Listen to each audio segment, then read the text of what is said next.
Welcome to another episode of Just One More Fix. This is Lacey. With me in this episode is James. Hey.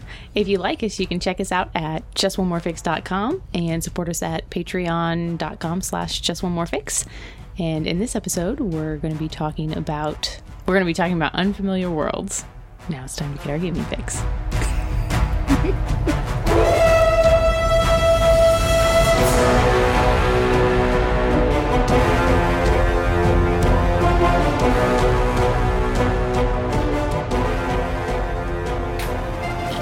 I'm Willie D. Nelson from All Things Good and Nerdy, a pop culture podcast, part of the Gonna Geek Network.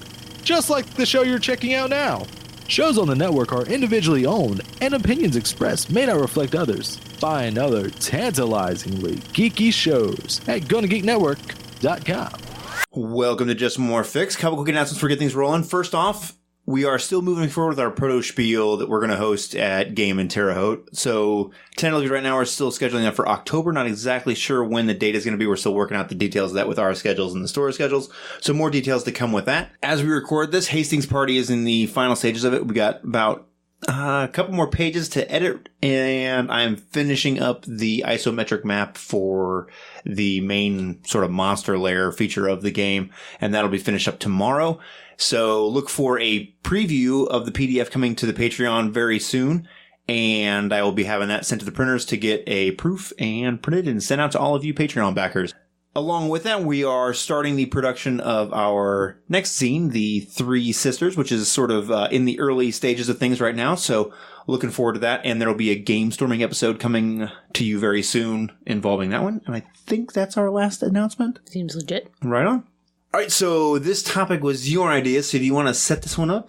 So I was trying to think about what to talk about, right? And so I thought probably a good place to start would be things that annoy me as a GM, and I don't know how to do them, so I avoid them. Okay. Because that is the strategy for getting better at things. Avoiding them? Or? Yes. Okay. Now I understand. I took a class about this. Anyway. So Shouldn't you avoid that class? Shh, I'm trying to better myself as a human. Sorry, my bad. Anyway, so we all know, I've talked about before, how very pretty the Shadows of Estern thing is, right? Mm-hmm. And there's a whole ton of background and source material. And I read these books, but then I worry that I won't be able to translate that to players. And I've played in several Dragonlance games before reading the Dragonlance book. I won't say books. I've only read one of them. Right. It was okay. It was kind of young adultish, but right. It was enjoyable. It's whatever. Uh-huh. So after that, I was like, oh yeah, I know what's going on. I've seen some of these people before. I like this world. Before that, I was really just playing D&D, and I would not have been able to distinguish the difference. Okay. So, because that's kind of like default mode for high fantasy, right? Right. So then my question that we're trying to kind of explore is, how do I take this from something that's very real to me as the GM who's read the source material and make it a universe that's real for the players in a way that distinguishes it from other standard blah settings? Like how do I feature the special things within that universe that make it unique for the players in a way that's, well, I don't know, in a way that's real. Well, compelling and interesting, but one that they'll actually do. Because you can say, hey, I'm going to run Shadows of Estern. Here's this giant book full of background material. You should read this. And chances are they're probably not going to do that. Right, that's not going to happen. Right. So, I mean, maybe you might have like one player who just enjoys. Well, let's say out of a table of 5 players, no. You might get one that might read it all because they're crazy interested in it. One that might read a little bit, and then 3 that probably don't do anything. I'm not saying that's a negative for the players either. No. Like, it's an unrealistic expectation for me to give you a giant book and expect you to read it to play my game. Right. Like, everybody has lives. Right. Oh, yeah. So I guess to start this off, I have a question for you necessarily, and I think I already know the answer to this, but so it's kind of like a softball. Are there games in which that you can think of that are published that have already done this? Well, Hot Springs Island is the first one that comes right. No, I agree. Yeah. And again, it's not completely, but there are a couple of things, and we've talked about the field guide before, and that's one thing. But the other really important thing I thought when I was thinking over what makes a difference for worlds where I've been unfamiliar in the past, a map makes a huge difference. Mm-hmm. because the feel of an area is different. If I know, okay, there's mountains over here, this is a big open woodland versus, this is an island. When I say Australia and then I say Antarctica, you have two very different feels, and you know instantly what I'm talking about. But this is a fantasy world, and I've never heard of Arendelle and, whatever, Equestria. Then I agree 100% with the map part, but I have a couple small caveats to it. Okay. One, I think you should, when you have your map, I'm all about the map, right? And it sits in the middle of the table, and if you can, at all possible, more than just like a regular sheet of copy paper. So whether it's a full-size poster map that you get, or, something that's like the legal page, like where it's 11 by 14 or whatever you do, right? So while we're here, I know that everybody is on a budget. So I'm going to share a really cool tip with you if you're not already aware of this. You have a piece of paper. It could be a large piece of paper. Work with what you have. Like I said, we're all on a budget. Make your map. Make it in, some kind of marker, some kind of something that's going to stick around. Okay. Then you're going to trim the edges to make it look neat. You could even burn the edges to make them look neat. Then you're going to take a bowl or a platter or whatever. You're going to put some water on it. You're going to put a tea bag on it. And then you're going to put your paper in it. Right. And it's going to turn this really cool brown color. Right. And you're going to take it out. You're going to hang it up to dry. And you're done, and you made a cool aged map for like 25 cents. Right. Oh, yeah. Doesn't have to be like, I went out and I bought this fancy paper, or I paid a crap ton of money to have this printed or to buy a map. Work with what you got. Right. Oh, yeah. So there's loads of easy tutorials on Especially YouTube about doing maps. that. But like, you're right. It's super easy. You can just fold it up, put it in water with a tea bag and tea age it, and then pull it out and let it dry. If it's small enough, you can even put it in the oven really low and heat it up that way. It'll kind of make it wavy and ripply and stuff. So I'm all about that. But my one big thing is that make it so that the players can write on it. And tell them if you want, want to be delicate with it, or, you don't want scribbles all over. That's cool. But like, I feel like there's a certain amount of ownership and buy-in when the players are making notes on the map themselves, like, oh, this is our map of where we're traveling, and we're sort of like tracking your adventures. Like if you think of like Lois and Clark making their journey from the East Coast, westward to the United States, their maps are going to have all these things where they, we saw, bears are here or whatever, like all these encounters and stuff that they have on there. So that might be related to the scale of the map. If it's a giant map, maybe you don't have that on there in that sort of detail. But I think it's a cool thing to the physical artifacts that you have for the game, that the players are, and even the GM maybe, are making notes and writing on them. Now, not necessarily in the books and that kind of stuff, because I get that because I'm kind of a, I like to keep my physical books in nice shape or whatever. But like the maps and that kind of stuff, I'm all about those are things to use in the game. So then make notes on them and that kind of stuff. And I think it gives you a certain amount of ownership to it, and you can go back to reference it and be, like, oh, that's where we had that giant battle or whatever it was, or that's the city where the Mad King lives or whatever it is, right? And then along with that, sort of like the sides of it, make it a feature piece of the table if you can, right? So even if it just comes down to, I'm going to print this on a regular printer and do it in poster so that, you can kind of like cut them out and tape them together. You know what I mean? So you have a larger piece. So you don't have to, if cost is an issue, you don't have to do that where you're ordering a map from a gaming company or you're having one printed that's bigger. You can just print it that way if it's a map that you have like a PDF of. If not, just get a big roll of butcher paper or whatever it is, or even just a grocery sack, and you can open it up and use the inside of that for a larger piece of paper. But something that's bigger and more of a feature piece for the table. Does that make sense? Mm-hmm. Okay. So that one's a pretty easy one, because even if you do your own world, you're probably going to make some kind of a map, or maybe as you go along, maybe you don't make the entire map out the gate, but you sort of add to it as you go along or something, right? And there's all kinds of stuff out there about cartography and how to do it. My second thing is how the names you choose. And I just listened to a writing podcast about how different writers for different fiction choose their names, right? But I really feel like you need to make the names relatable, because you say Allendale. Well, that doesn't mean anything to me. Mm-hmm. Who's Alan? Okay. Alan. Like, I don't know this guy. So I think when you look around how they name things, right? It's North Dakota and South Dakota.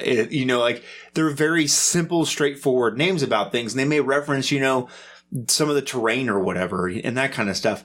And that's what I would go to for names as you build the world. And then if you have some important NPCs or important dynasties of royalty and that kind of stuff, then you can pull from those names maybe once the characters have a connection to them. Does it make sense? You're talking about creating your own world. I'm talking about, I read about this world. It's awesome. How do I get you to see that world? I mean, you could do that too with the world that you make. Well, yeah, as you kind of like add detail to that world or whatever. Like things already come with established names. Right. Like I read them.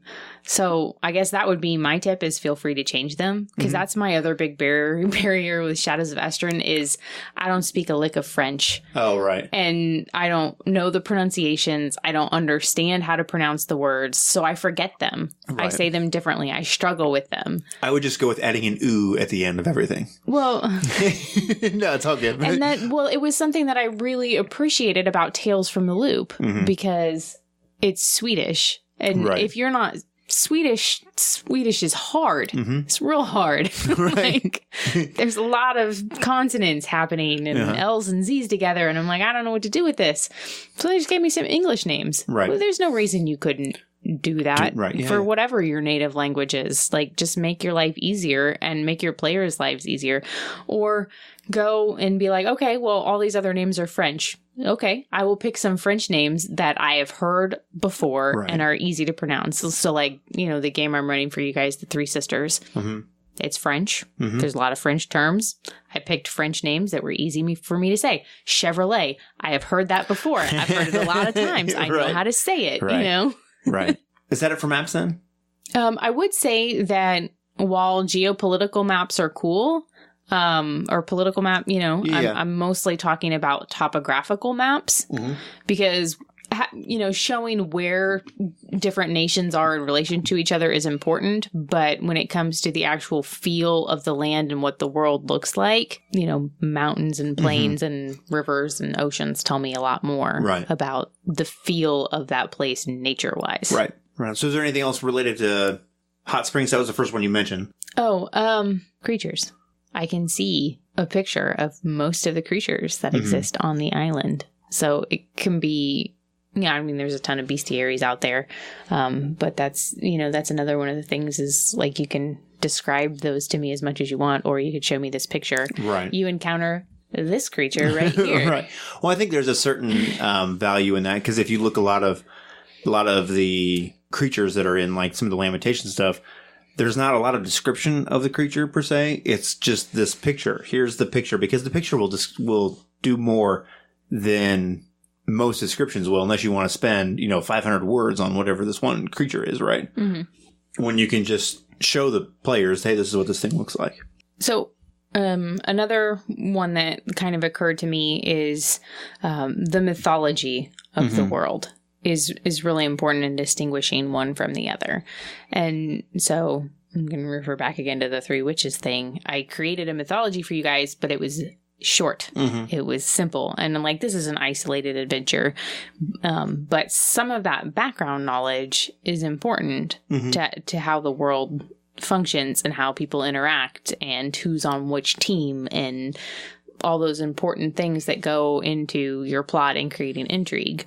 And so it's important to give that mythology, but not to bog people down with it. And so you have to give it in a meaningful way. And to me, it might be different to everybody, but so like your gods have always existed in the D&D book, right?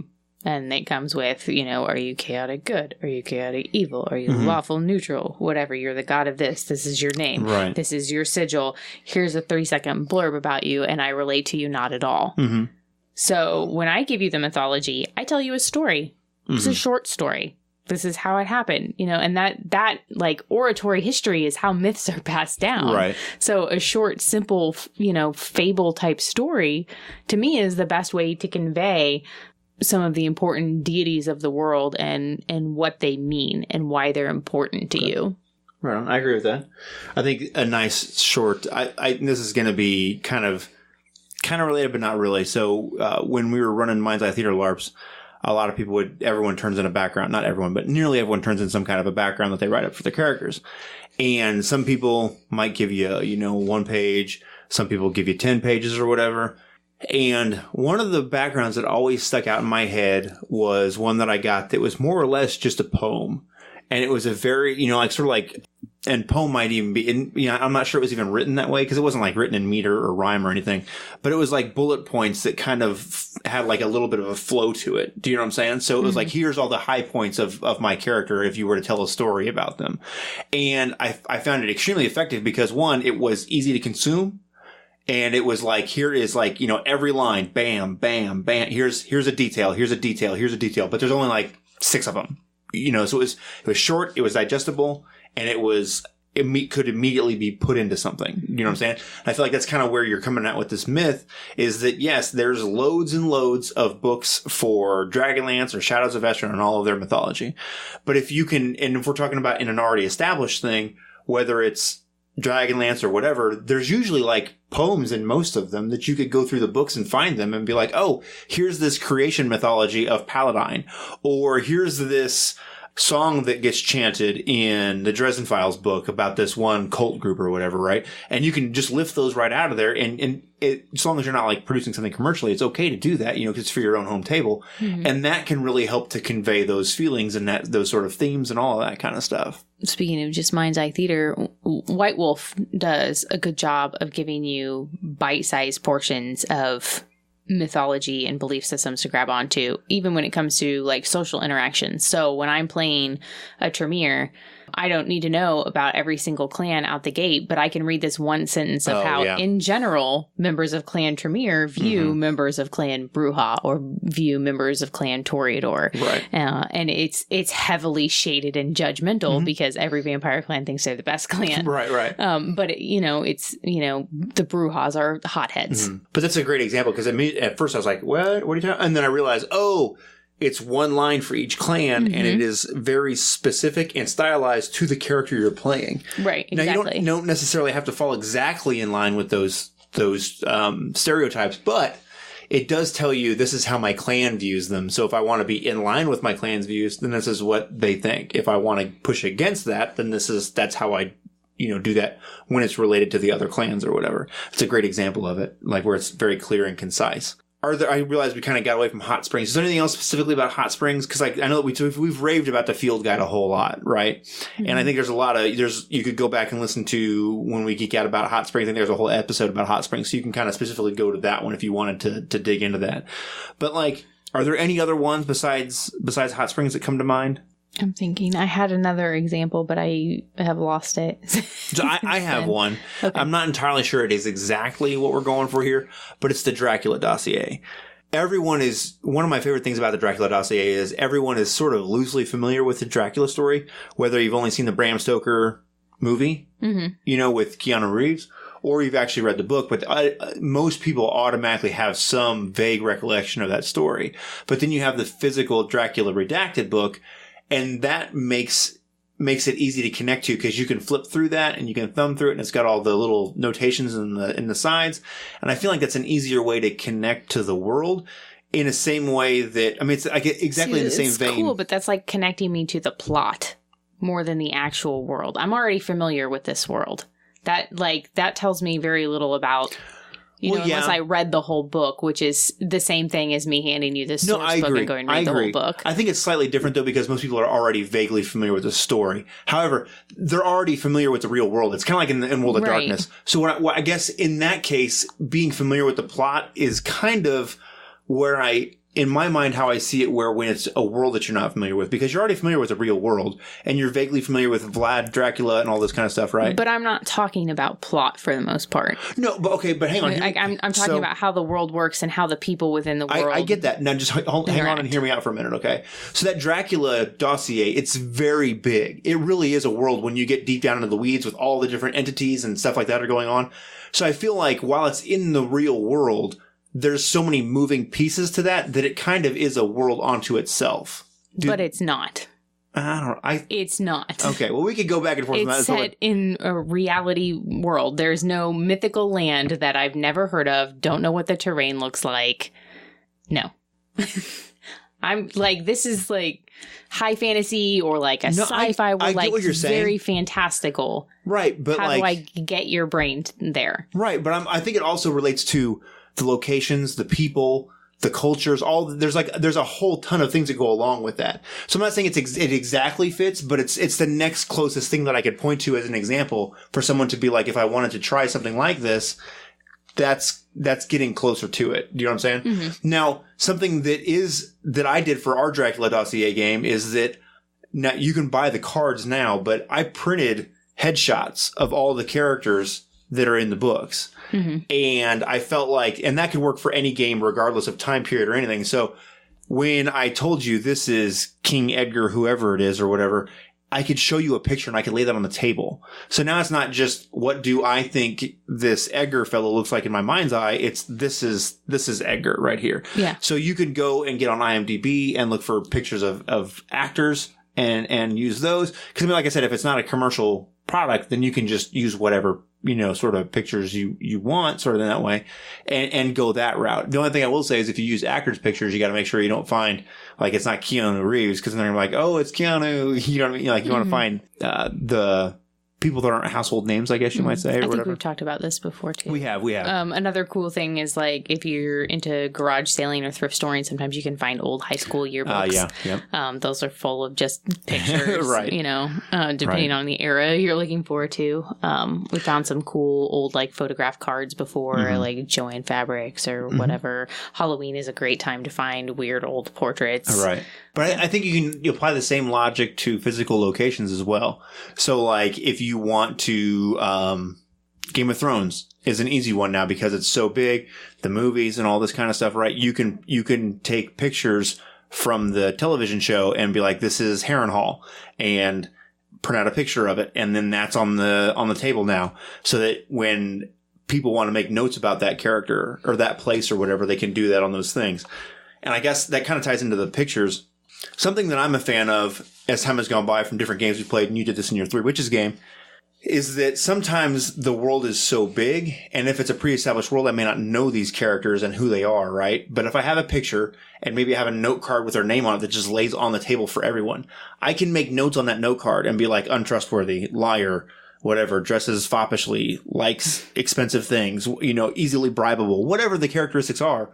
But then as time goes by, maybe I don't have the 100% buy-in and knowledge, but that way when I come back to the table, it sort of re-engages me. And when we go see that character or I'm looking for an ally who I can go to for whatever problem it is that we're trying to solve, I can look and see, and it sort of slowly begins to build this world that I can actually connect to because I can actually physically see the things on the table.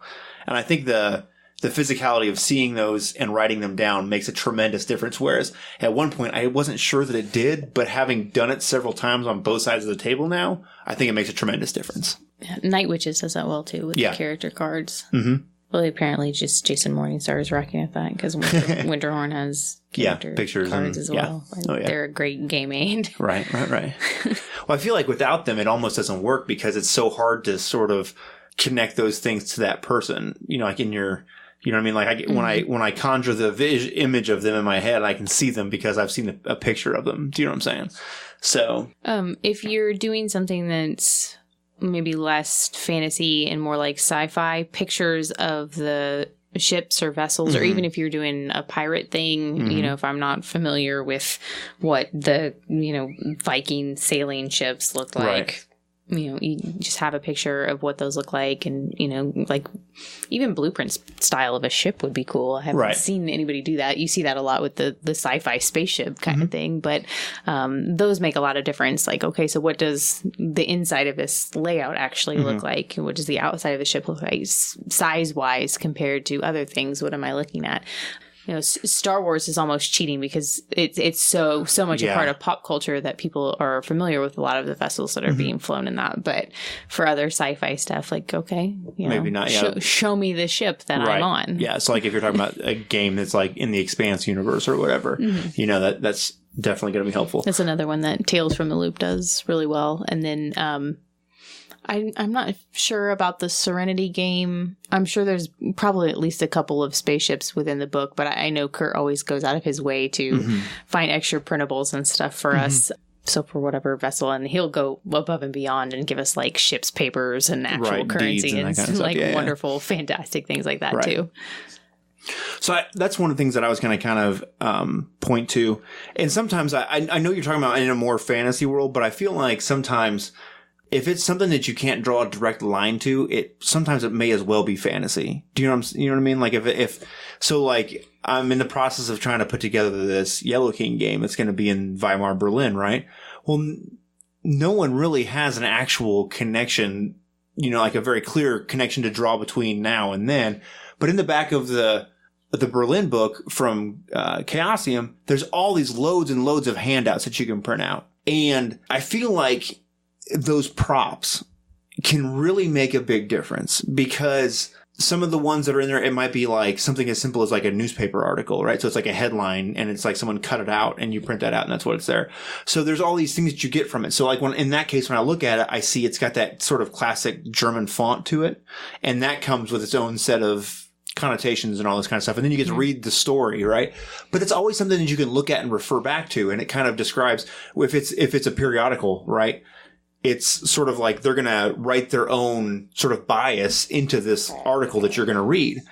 That can kind of give you some flavor. And that may just be you writing a 100-word little blurb, a little newspaper article, and even if you're not a great writer, which most of us aren't, you're going to be able to do well enough for it to be a prop for the players. You know what I'm saying? Mm-hmm. And you can give so much of the flavor of the world by the biases of the person who's writing the article. Does it make sense? Mm-hmm. And then, like, in the case of that Berlin game, I got pictures of maps of the subway system, like any little tidbits that you can get to, sort of feel, bring the world to life, I guess is where a lot of this comes from. And I feel like with Dracula Dossier and Hot Springs, both, a lot of this comes from kind of like the handouts part of it, if that makes sense, because. So, okay, getting away from, these are things that do it well. Right. So I want to hear actual ideas for, not familiar with Carcosa at all. You're running a game. Is that a bad example? No. I'm just trying to think. You're running a game. Our characters are ending up in Carcosa. Make me feel like I'm in Carcosa and not in D&D Generic Fantasy World number 3. What do you give me as a player? Okay, so outside, let's break this into two categories, and I don't even know if you want to pursue the second one.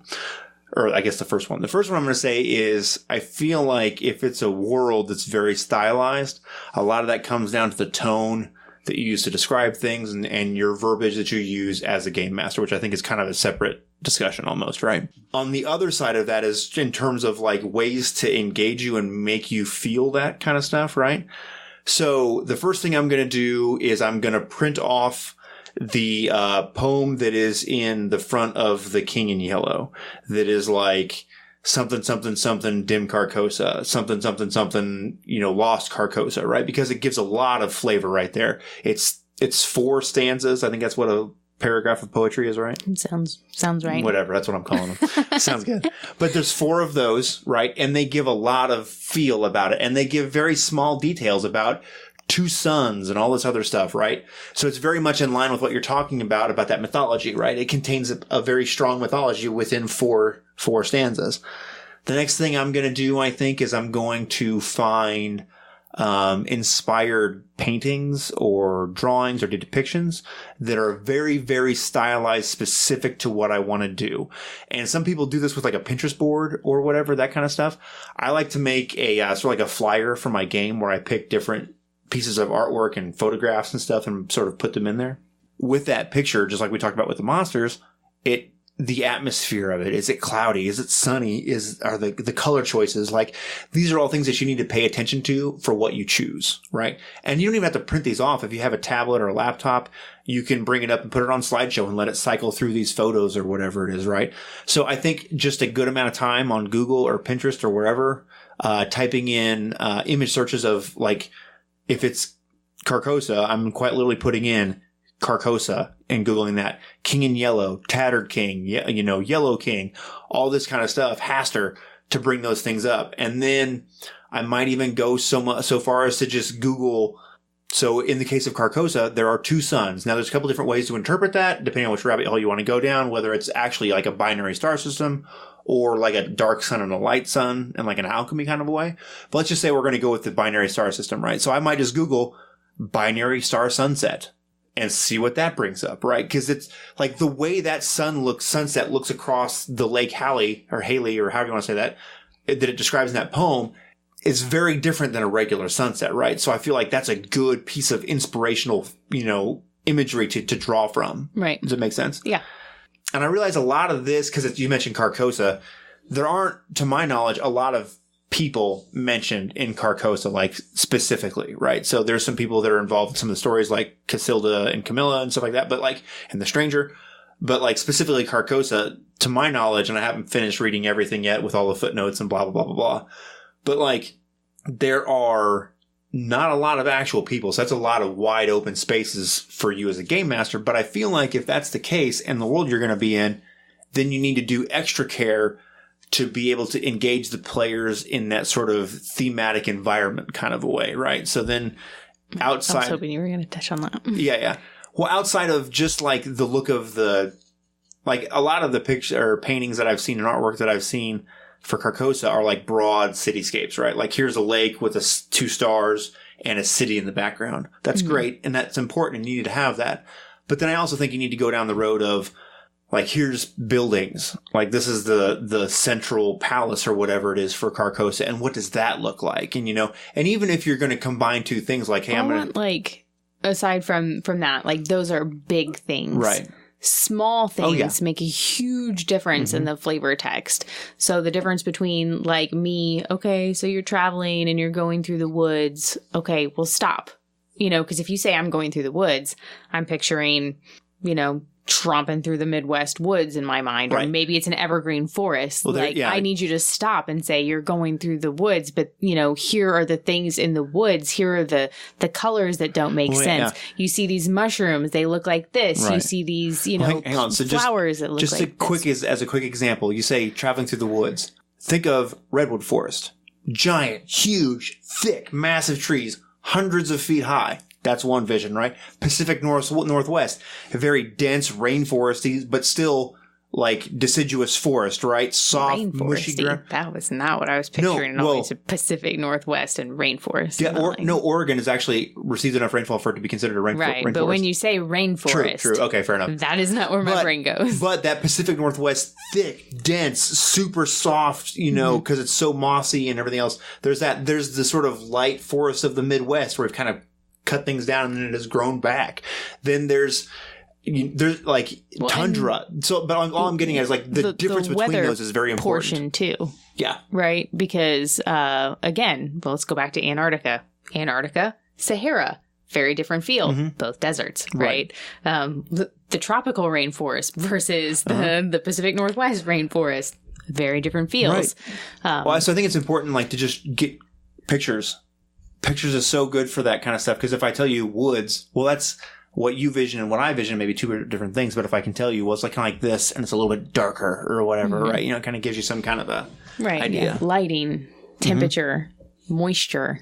Those are all important factors in how a place feels. The other thing we haven't mentioned that I would like to touch on as well is music. We talk about that a lot. That's what I just wrote down. But the difference when we sit down to play a game and the Lord of the Rings soundtrack is playing in the background versus we sit down to play a game and Pirates of the Caribbean soundtrack is in the background. Like you instantly have a picture in your mind of the feel of a place. And soundtrack is hard because I feel like in some ways, like ideally your story's going to have high moments and low moments, and that's kind of hard to manage with a soundtrack. So I don't know where the happy medium is, and I'm trying to get better at this as we speak, as I'm running games. Because in the case of this Yellow King thing, I've got all this sort of 20s and 30s music on a playlist, and then I also want some like eerie, ethereal stuff in there, right? So like I want there to be a different feel when you walk into some kind of a movie set that has this really ethereal feel to it because they're filming occult stuff there or whatever, versus when you walk into some sort of like cabaret club. I don't want that sort of like spooky music playing necessarily. I want fast-paced bouncy poppy with the singing over the big band kind of happening, So sometimes that can be hard to manage in terms of a playlist, but it's doable. But it's one more thing to have to be cognizant of the entire time, So maybe that's you don't have it to where it goes to the next song. Maybe these are the songs that I have, say 20 of them or whatever it is, and then when you go into the cabaret, I play the cabaret song and it plays for 5 minutes and then sort of fades away. Mm-hmm. And even if you don't want to get that specific either, like, okay, this is I'm traveling in the country music. Mm-hmm. This is I'm in the city music. Mm-hmm. This is I'm having an encounter music. Right. And it doesn't have to be spot on. Like, people are going to forgive you if the tone is weird, but it just, helps create a general feel. Well, and then the music, there's so much emotion sort of connected to music, because if you watch a movie or a TV show without the soundtrack, there's a big difference between the two. And also, music conveys so much sort of like culture. So there's a big difference between if I'm playing, like if you're looking just for background music and I have like Flogging Molly playing in the background with very heavy Irish influences to the music, versus whether I have, I don't know, so anything else basically that's just sort of like a more generic flavor to it, right? Like if I'm playing Flogging Molly, it has all these sort of expectations that come along with that. And that can be both a positive and a negative. You just have to be aware of that for your music choices, right? Mm-hmm. So, and especially if you're playing in something that's like sort of like contemporary or modern times, or even in the near future to where contemporary music right now would be considered like oldies, you can totally use that and play on all of those things really, really well and easily. It's one of my favorite things about Spirit of 77 is that the playlists that they have for Monkey Fun are really, really great. And it just adds to that feel so much. But unfortunately, there's not a good sort of fun soundtrack for, medieval Europe. you know what I mean? Like, oh, it's that one song with the bounce. Oh, what? No. I really like the harpsichord jam in this song, like what? Outside of like playlists, handouts, and headshots and maps, are there anything else that you can think of? We talked about like descriptors as well. So what do you mean descriptors? Like in describing the actual world as you go, so your brain doesn't have a chance to be like, oh, okay, well, back to D&D world. Oh, wait, there's something I haven't seen before within D&D world. We're all just traveling in Lord of the Rings, aren't we? Right. Well, I think peppering in the specific jargon for whatever world you're in is an important piece of this. And I think there's a point where you bombard people too much and it all becomes sort of like this word salad where nothing means anything, right? Mm-hmm. But if you're describing, let me think of an example. Well, Firefly. Firefly is a great example of it, of how, and I would hope most of you have seen Firefly. If you haven't, shame on you, go watch it. But like the way they swear, and that kind of stuff, and the different slang that they use is very, very simple and straightforward. Like, things like shiny, and all this kind of stuff. Yeah. It adds it gives a feel to it, because, well, just the word shiny right there in and of itself conveys a very specific thing. Like, it's shiny. It's not covered in dirt and grime because we're out here on the frontier, quite literally, right? Like, there's all these things that kind of come along with that. And ideally, if you're in an established world, the writers for that world have thought about those things. And that's why they chose those words, right? And so engaging with that, I feel like, does two different things. One, it makes you feel the world and sort of like draw you in and engage you more, but it also reinforces like the themes of the world, provided the writer has sort of done some legwork to figure out why do they say the things that they do. Social customs kind of go along with that too. Mm-hmm. So like the Hunger Games, right? There's like the fingers to the lips and in the air, like it's and it builds as the story goes on, and it it's provoking. Mm-hmm. I guess an interesting thing that anyone might do, right, is if you watch something, and that's really kind of the quickest way to consume something, or if you think back to books that you've read that are in worlds that you really love, what are the moments and the cultural things that happened that you were like, oh, they really got it right there. They really nailed the feel right there. What are those moments? What was happening? What did the characters do, or what did the bystanders do, or whatever? And then maybe make notes about that, and then use those when you're running the game in terms of like the way you interact with the players, the way you describe things, and that kind of stuff, right? Mm-hmm. Yeah, I like that. Especially for shows, right? Because like Game of Thrones, that's shot in the real world. Right. So what is it when you look at that, makes me think Castle Rock rather than Scotland or well, and most of those places are like, they're like, Lord of the Rings is a great example. It's filmed in, I think, in New Zealand or whatever for the vast majority of it. Why is it that I look at that and I see Mordor and not New Zealand? I mean, I haven't been to New Zealand, but like, why? Sometimes the wide angles, I feel like I see New Zealand, but like. yeah. But that's what I'm saying though, is like, how is it that they can capture that feel differently versus when you're, looking in National Geographic and you see these big wide angle shots, why is it that I look at that and I think, oh, that's Mordor, right? Or not, you know what I'm saying? So the eye. Sauron. The tower. That's what tells me. That's a giveaway. I agree. There's one thing to mention that we have a little bit. We talked about handouts a little bit, right? And those are usually pretty easy to do. But one of my favorite things to do, and I haven't done it in some time, is actual physical props.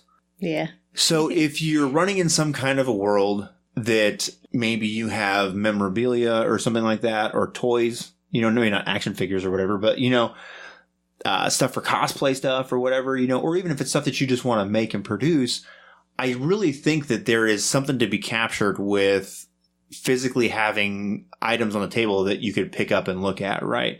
So like, whether it was, I'm going to take 7th Sea, for example, right? Now, 7th Sea is loosely based in a sort of mythical Europe world, right? In the golden age of piracy, right? Mm-hmm. But when we run that game, I've got a giant map and a pirate flag laid out that we use as a sort of like a play mat. I've got reprinted Spanish doubloons that lay out, and I've got a sextant that lays on the table that I have, and like these pirate journals that are like leather bound with the weird paper inside them that I take my game notes in. And all of those, while it doesn't, that could be any pirate world, right? But it is very, very evocative of piracy. And it makes you feel very maritime. I don't know if that's if you could use the word that way, but I'm going to. But all of that is because of props. It wasn't terribly expensive to do that, but it did cost some money. But at the same time, I've gone into auctions and to rummage sales and whatever and just found weird, odd stuff that we got for haunted houses and different things that we could use for nearly any game we wanted to, but just give this added layer of sort of connection between your players in that world, right? So even if I'm running a Dragonlance game, let's say, right, and I have some kind of a crystal ball, well, maybe I'm going to make the game that I'm going to run about dragon orbs. And here you go. Boom. Here's the crystal ball. This is a dragon orb. So you're not going to forget what a dragon orb is. I guarantee it, because it's physically there in front of you, right? I'm just thinking about Dragon Ball Z, just so you know. Oh, no. Again, No. I only read the first book. I have no idea what a dragon orb is. Right. But when you say it, I picture a bright yellow ball with a star. But what I'm saying, though, is like, if you had one in game and you don't even know what that is from the books, right? It definitely looks important. But like, I want to know more about it. Exactly. And then you're like, oh, we probably ought to protect this or whatever it is, right? And who has it? Whoever the crystal ball is sitting in front of, that's who has the dragon orb, right? It'd be great in Lord of the Rings, too. They have a ring or whatever. No, the orb. I can't do what they're called. They haven't all been accounted for. Right. I don't know who might be watching. Right. So like we have I 3D printed a skull. It's like a human-sized skull that has all those. Yeah, Sergio. That has all these like magical symbols, ceremonial magic stuff carved into it and stuff. It's a very occult-looking object. Oh yeah. Well, I plan on using it for the King in Yellow game, but I feel like it's just another thing to put on the table to be like, hey, one, in a way it says this is game time. Mm-hmm. Do you know what I mean? Like, hey, we're here to play a game. Look at all this stuff. Do you know what I mean? It kind of brings a certain ambiance to things. You know what I mean? Yeah, absolutely. And then at the same time, even if you're not going to make anything, if you go to weird auctions sometimes, you're just like, what in the world is this thing? And then it provokes cool ideas, and the next thing you know, you've got a whole plot because you found this weird chalice. I don't know, or whatever it is, right? So, I don't know, it's a lot to say about props, and there's all kinds of prop making tutorials and that kind of stuff. And it doesn't take a ton of effort. It's a lot easier than you would probably think. Maybe we're a little more practice at it than most because of haunted house stuff and prop making for that, but it really isn't that hard. And we started at nothing, we didn't have any professional training when we started doing it. We just sort of learn by failing and failed a little less the next time and a little less the next time, you know. But you can find anything on YouTube now. That's true. That's true. How to make this or that. Mm-hmm. Used to be harder. Yeah, definitely. It's like, I don't know. I knew a guy who knows a guy whose cousin's uncle's nephew's brother's dog told him how to mold the thing. Right. So do you have anything else to mention about this one? Or should we wrap this one up here? No, I don't know. That's all I can think of at the moment. Yeah, that's all I got. Right on. So headshots, pictures. Maps is still of number locations, one for me. Maps. A map. Or 2 or 5. Spotify playlists, cards, like index cards to make connections and jot down notes about important NPCs from the world, props if you can find them, handouts, anything else? Music. We talked about music. Symbols. Art. Yeah. Pretty much. Mythology. Yeah. Oh, yeah. Mythology. Right on. And the details. The devil's in the details. I got one last thing to mention is that if you can find media that is close to what you're going for, that's easily accessible, like on Netflix or something, you might say, hey, you know, watch this episode or whatever it is of a TV show or something, you know, just sort of like, this is the look and the feel of the world that we're going for. You know what I'm saying? Because I kind of said, I mentioned that for Battle on Berlin, because that's the feel that I'm kind of going for, the Yellow King thing, right? And so it was like, hey, just watch a couple episodes. If you want to watch the whole thing, cool. If not, but this is the feel of the world that I'm looking at. So as you know, we remember the Gunny Geek Network, so quick promo for Game Life Balance Australia, episode 88. Grab hold of your flux capacitors and try not to sleep with your own mother because it's episode 88 of Game Life Balance Australia, and that means it's time for Back to the Future special. So live long and prosper as Back to the Future superfan Andrew A.C. Yoshimura and Back to the Future sort of fan Bradley Bailey talk about the good old Back to the Future game, talk about the only good Back to the Future game made ever, Super Back to the Future 2, for the Super Famicom, and may the force be with you. So you can check them out. That is Game Life Balance Australia, episode 88, and you can check them out on the Gun and Geek Network. If you like what we do here at Just One More Fix, you can head over to patreon.com and support us there and get early access to all of our episodes and raw audio feeds as well as pre-shows. You can also get access to our quarterly zine by PDF or print format, depending on what level you support at. And you can join the other awesome Patreon supporters like Timothy Barra, Hector Treelane, Alistair H., Simon McNair, Alan White, and the OG Todd Olson. I think that'll do it for us this week, and we will see you guys next week.